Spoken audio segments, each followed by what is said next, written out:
Alright, here we go. This is the deciders match to determine who will be our last player to advance to the round of 8. Spawning here at the top right corner of the map, it is the blue Terran player playing for Good Game Gaming. It is Dream.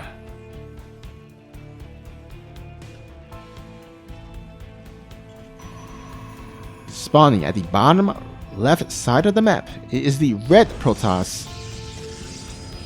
Unfortunately, was previously on Raise Your Edge Gaming, but on Tuesday, 2 days ago, left the team. So currently teamless, but he is still a one-man wrecking crew. Give it up for ZEST.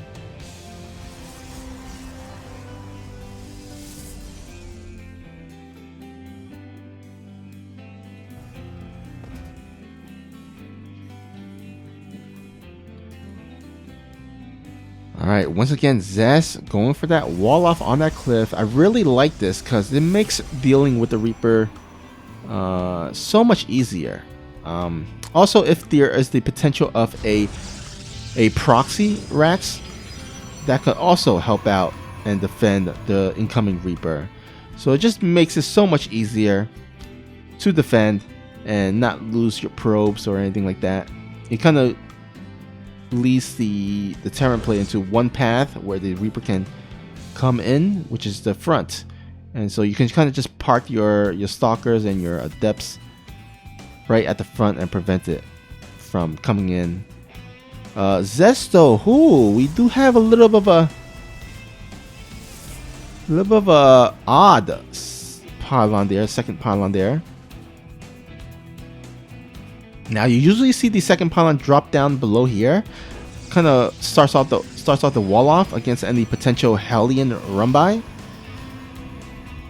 But you know what? You know what that pylon also does here? It does spots any Widowmine drops or any Hellion drops, because usually the Hellion and Widowmine drops does come down on this left side. So I guess that kind of works out, although he definitely wants to go ahead and drop a pylon down below so that if he needs to, he can get the wall off in time against a Hellion attack.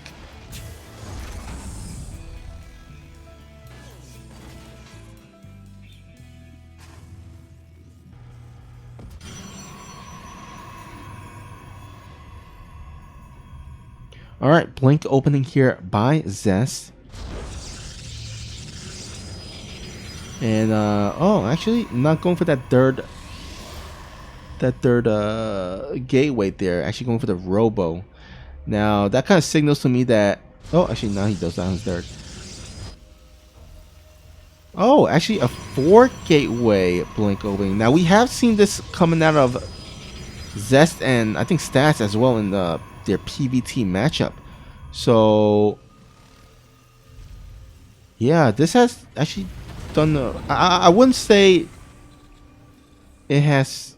I would say it's pretty 50-50. It could go either way, but it does allow more stalkers to kind of pick off that medevac drop that's about to commence. So let's see if ZEST can kind of get on top of that medevac. So far, no stock. Okay, there we go. Stalkers has moved into position and will immediately get some nice pot shots there. Blink hasn't quite done yet, so wasn't able to kind of blink on top of those. Oh, this Hellion kind of bypasses and does actually go ahead and drop. ZEST is going to pay 5 probes for this.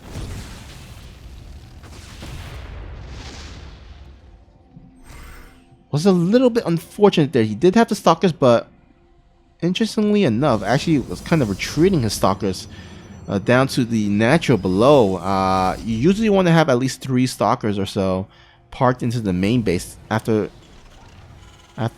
noticing that first medevac, because the Terran player might back off for a second, but later on just fly in and still go in with those Hellions. So a little bit of a mistake there, but you know what? He does have a large group of stalkers, and what do we have here for Dream? Nice 2 bunker placement.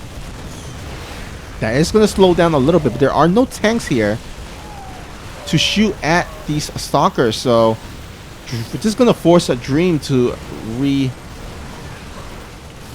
reset his tanks. And ZEST getting some nice, decent damage here. Now, mind you, he does not have a third Nexus on the way, so this is kind of really committed. Almost all in, I would say, for ZEST. He does snipe off that the first tank there. Still a tank left over, but not in range. These stalkers can kind of prevent these SCVs from mining in the meantime. More stalkers being morphed in here.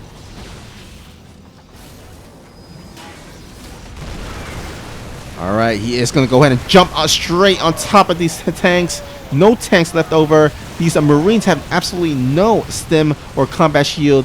No medevac to even heal them. This Raven has just sitting around with not quite enough energy. I think he only has enough energy for a turret, auto turret, but that is not going to be enough for this Stalker force. And ZEST going to go ahead and make this Blink Stalker play a successful play. And we'll pick off the first game here to give himself a chance to potentially close it out in this second game. Now, we did see a 2-0 win by Dream in the first go around. ZEST might actually have a reverse and go for a 2-0 win here. Now, this 2-0 win will be more important because this, that first match wasn't do or die, but this one is pretty much do or die. It's either you advance to the round of 8 or you go home. And not only do you go home, but you go home empty-handed because, again, the 5th to 8th place, or no, I'm sorry, 13th to 16th place does not go home with any prize pool. Oh, wait. No, wait. Let me go ahead and just recheck that. Just want to make sure. I'm sorry, 9th to 16th place go home with no prize pool. That's correct. So, yeah, definitely want to at least make it to a round of 8.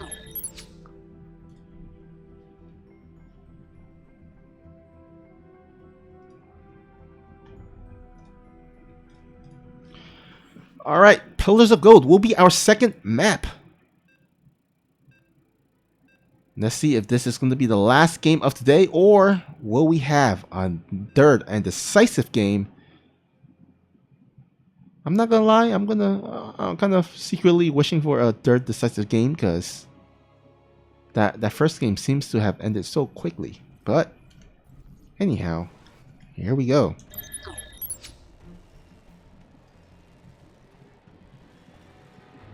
Spawning at the bottom left side in the blue trunks, representing Good Game Gaming. It is Dream.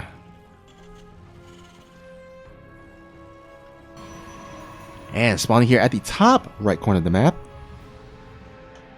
he is the Protoss in the red trunks, looking to close out the series and punch his way into the round of 8. It is ZEST.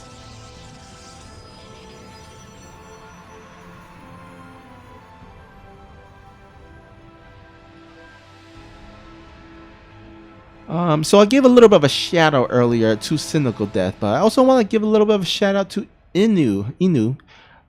He is our Korean caster for today. He, of course, is hosting the Korean stream, and I gotta say, he always does the kind of the map videos, the lobby creation, and also does a little bit of translating sometimes because he speaks Korean and I don't speak Korean. A lot of our casters doesn't speak Korean, and so he's kind of our Korean translator at times, and he does a lot of casting for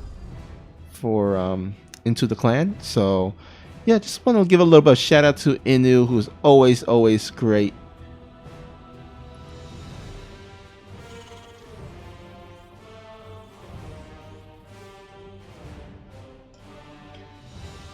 And yeah, Inu always showing up on time as well.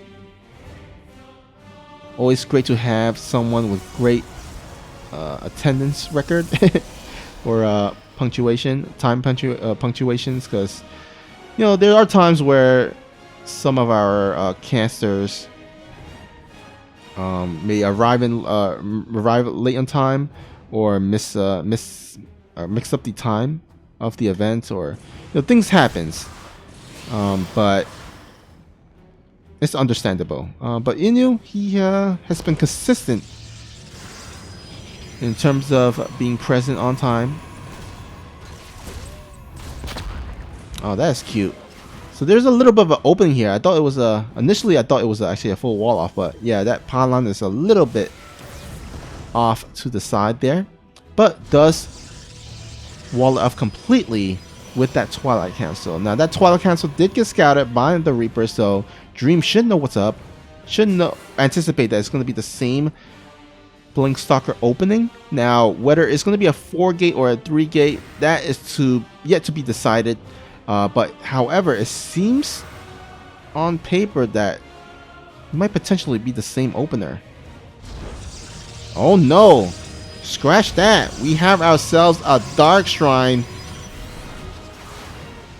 ZEST is going to go ahead and potentially close out this game with some nice DT shenanigans.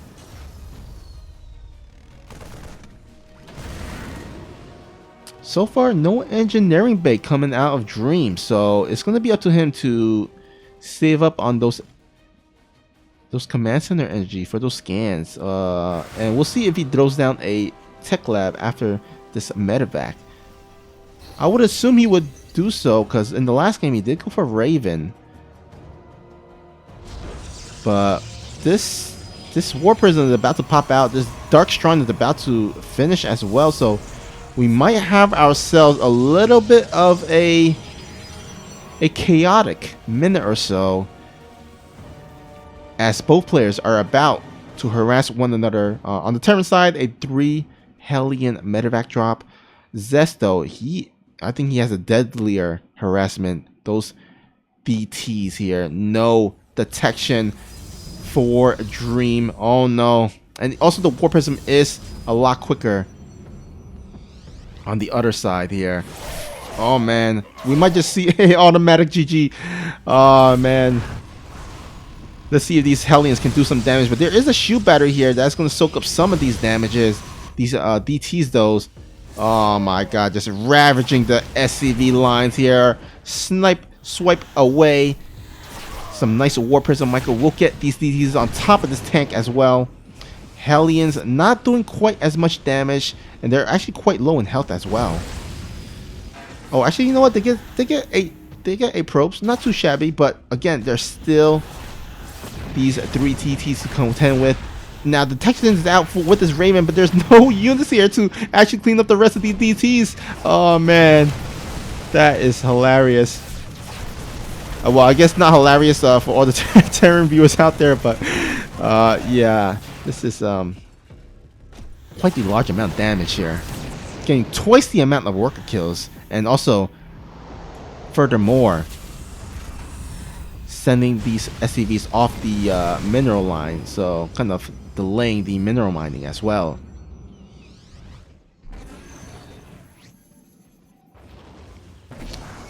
And I gotta say, I think this pretty much does it. I mean, we're looking at a 44 worker lead here compared to the 19 of Dream. And furthermore, he has a Dirt Nexus, no Dirt CC on the way even started yet.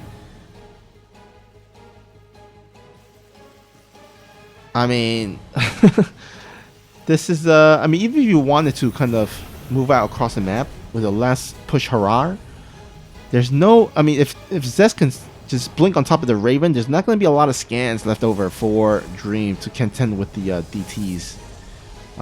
Even then, I think ZEST doesn't even need the DTs. It's going to pretty much have enough units on the ground to push or clean up the rest of Dream's army, right?